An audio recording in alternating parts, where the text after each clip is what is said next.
This is Paul with ElkNut Outdoors, and we're going to take you on another hunt right now, one that we did a couple years back, and it was one that I've actually mentioned this hunt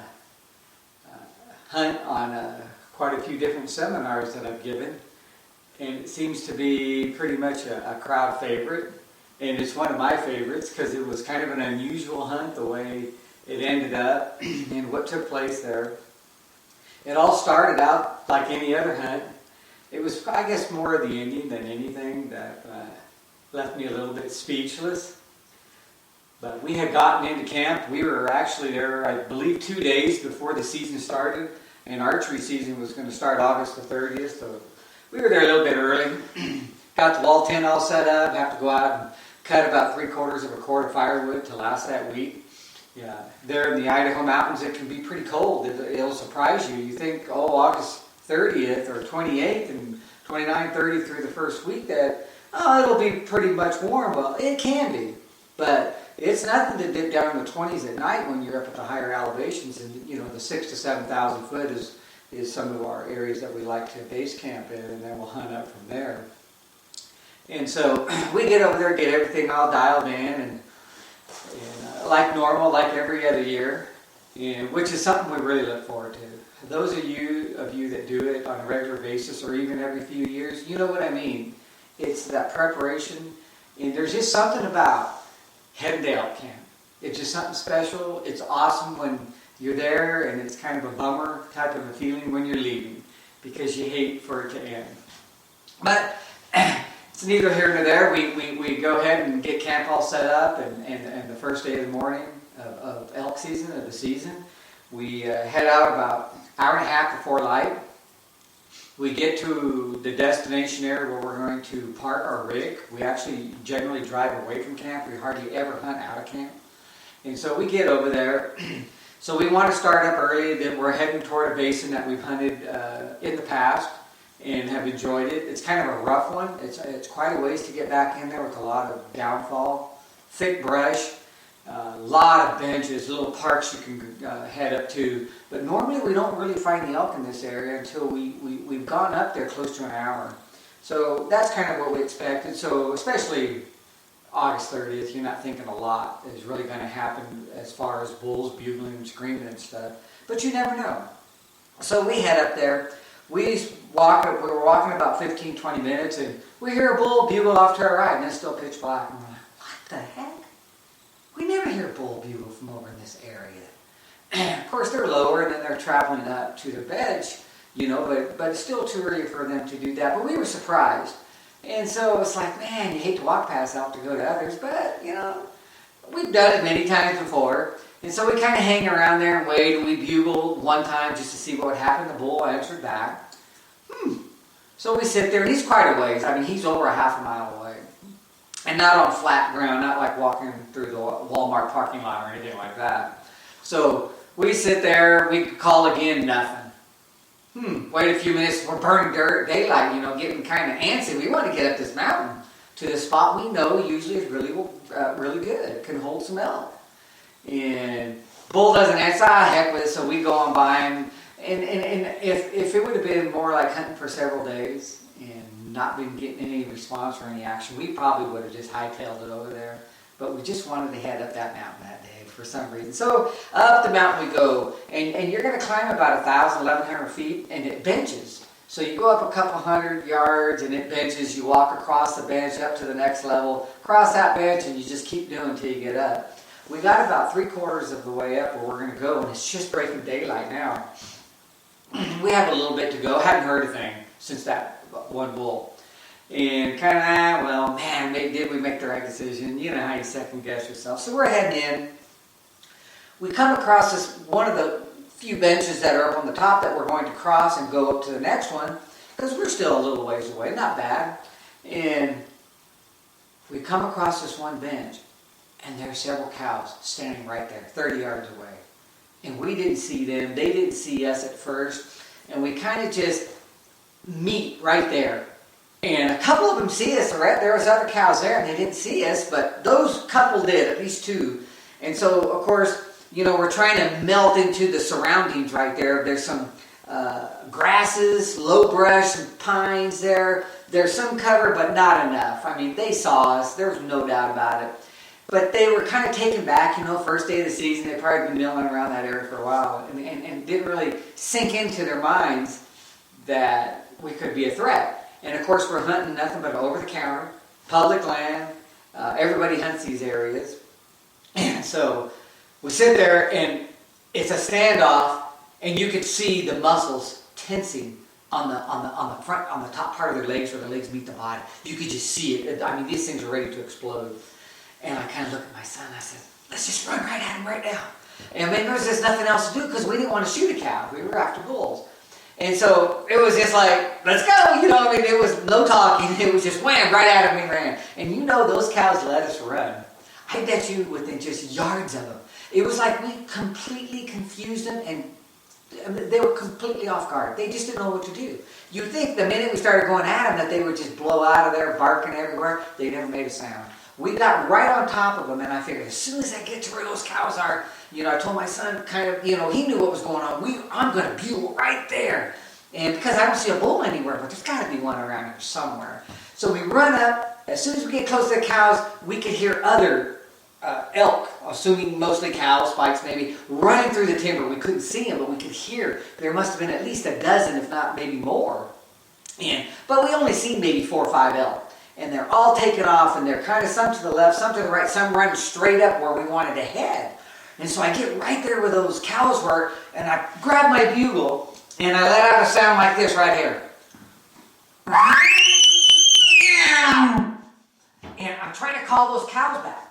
And when a bull gives a short little blast like that, it's kind of just frustration and get back here. You want it back right now. You don't want it. This is no spot for a location bugle. So you have to make sure that what you're going to do is give them the right sound right there. And then that sound is, get back over here. You don't want them to run. And of course, what I'm trying to do is get the bull to say something to me, if there's a bull there at all. Nothing.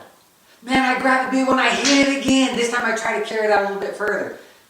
We're sitting there listening, tense, just trying to see which direction we might have to go if this bull bugles, or is there no cows? No bull with these cows yet. So we listen, nothing. I mean, I'm sure seconds went by, it felt like minutes. And I grabbed my bugle and I hit it again, I hammer it. Well, way up the mountain, I'm going to say 300 to 500 yards. It was hard to tell because the way it just benches and goes up. This bull just hammers back at us. I was like, whoa, there is one there. So we sit right there for a minute trying to see if he's coming or if he's going to stay or what he's doing. And I grabbed my bugle to hit again, and before I could, bam, he hit, and we could tell he was coming. There's no doubt he was closer, and he was getting closer fast. So we run up to the top of the next bench because he heard us down below. We run up to the next bench, and I set my son up, and I run off to the right of him, maybe 20, 25 yards, and down the mountain. And now as far as the line of sight, I'm about 40 yards from him, but off to the right. And I see a great big pine, green, alive and everything. And I get right behind it. The limbs are coming down, brush is all around it. And I figure, man, this is a really good spot. I'm going to try to call this bull in right to the edge. He has to come to the edge of that bench and look down the bench. That's where I'm at. That will bring him just right there in front of my son, who is off to the left. And there's some downfall and debris and pines and everything, but I can hear this bull coming. I can hear him running. This guy is ticked off. I mean, this is August the 30th. I mean, it's just, he kind of surprised us too, because you don't get this to happen very often. So I get down to this. This is all happening fast. I mean, in seconds, Paul, get up right over there. He's picking his own spot. It's just stay up on this bench. I'm coming down. So I get over there. First thing I do is I just start crashing some brush. Get a little closer here, and I'm just crashing, stomping, and I grab that bugle again, and this time, I'm kind of pointing at him, and I'm just, I'm hammering him right now. I'm not going to be pushed around. As he come down, I no more even got that out, and he just screams back, and that's what you want. That's a bull ready to die right there. And you know it. I mean, he is coming. There's none of this, I'm running around and getting the wind on your business. This guy is coming to take care of business. A bull came in. is messing with his cows. The cows didn't want anything to do with him and started running away from him. Now this bull, he doesn't know if this bull has a cow with him or not. It's all unveiling quick where I didn't really have to throw cow sounds in to make him think I had one. He's just coming on a string. So I get in this tree and I'm raking, striking, everything. And I mean, this bull's closing quick, and all of a sudden, he kind of goes quiet, because he screams now from when we first heard him at least a half a dozen times as he's running down. But as bulls do, they start getting into that 80 to 100 yards, and they slow down.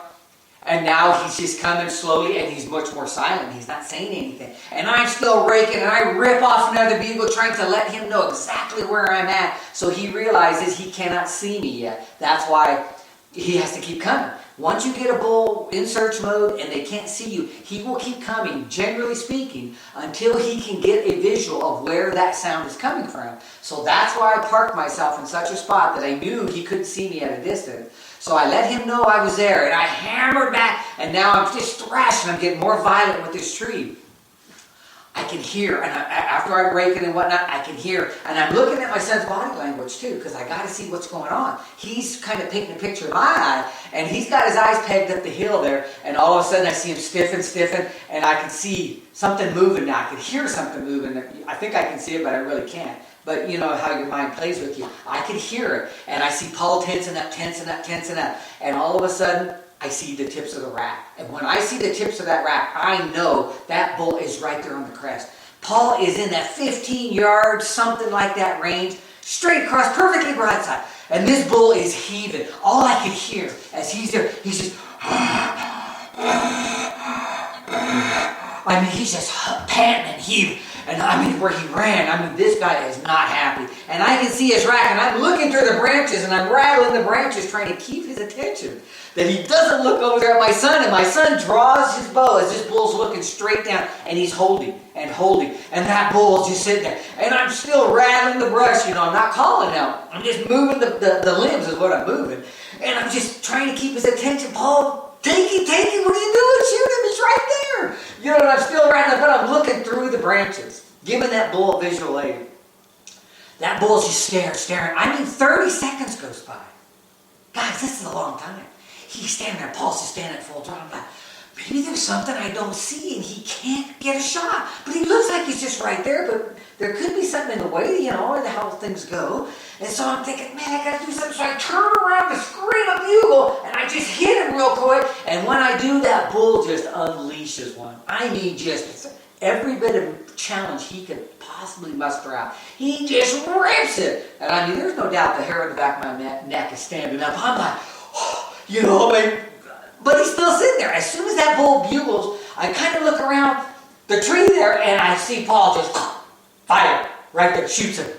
And when he shoots, I see the bull turn real quick, and he starts to head away from me, but along that bench instead of back up where he came, he just slowly kind of walks to the right, and I can just see his back a little bit, and his horns as he's going in and out of the timber. And as soon as he moves, I'm going to say 10, 12 yards, I see him starting to wobble, giving that drunken man thing, and I'm like, oh man, that bull's going to go down. He's going to go down right there. So and I actually called, again, trying to slow him down right there with the bugle, which he really didn't pay any mind to it. I don't think it really had any effect on him because he was hurting.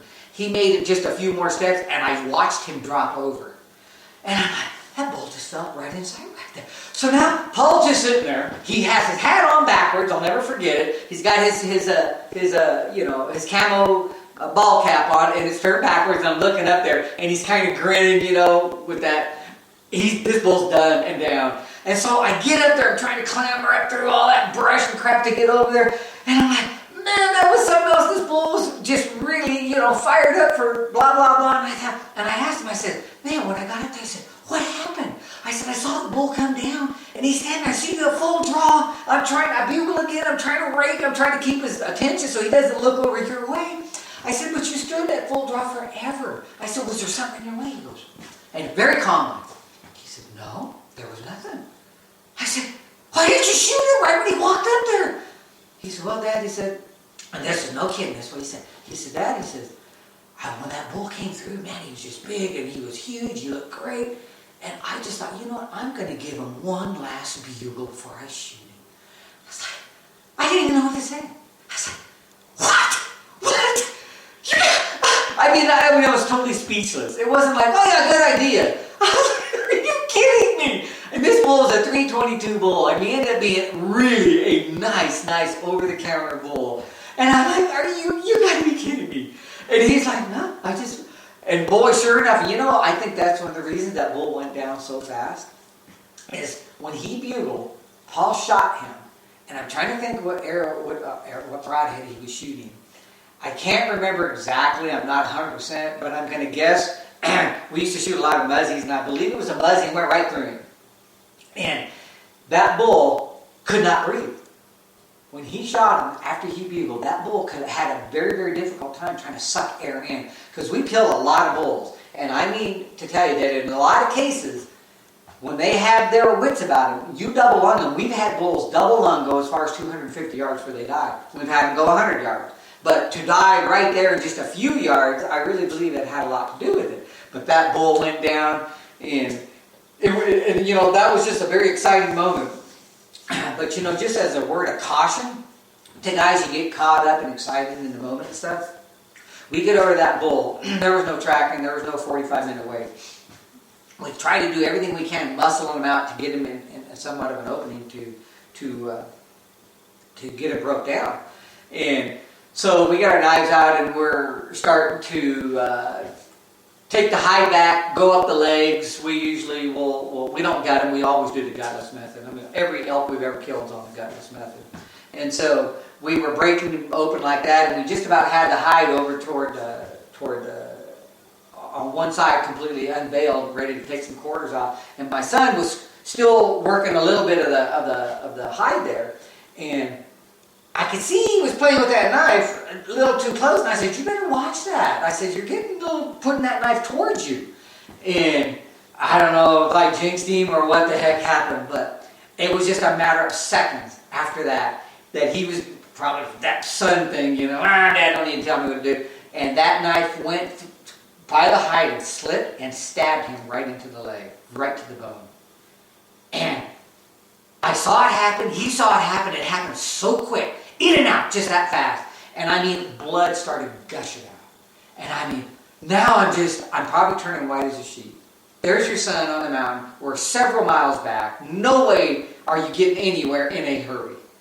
And I'm thinking, what's in my pack? What's in my pack? What do I got here, And to be honest with you, I did not have, this was years ago, I did not have any kind of a real first aid kit other than just a hodgepodge of things. And I see this blood, and I told him to put his hand over it really quick, and I mean, blood is just coming up through his finger.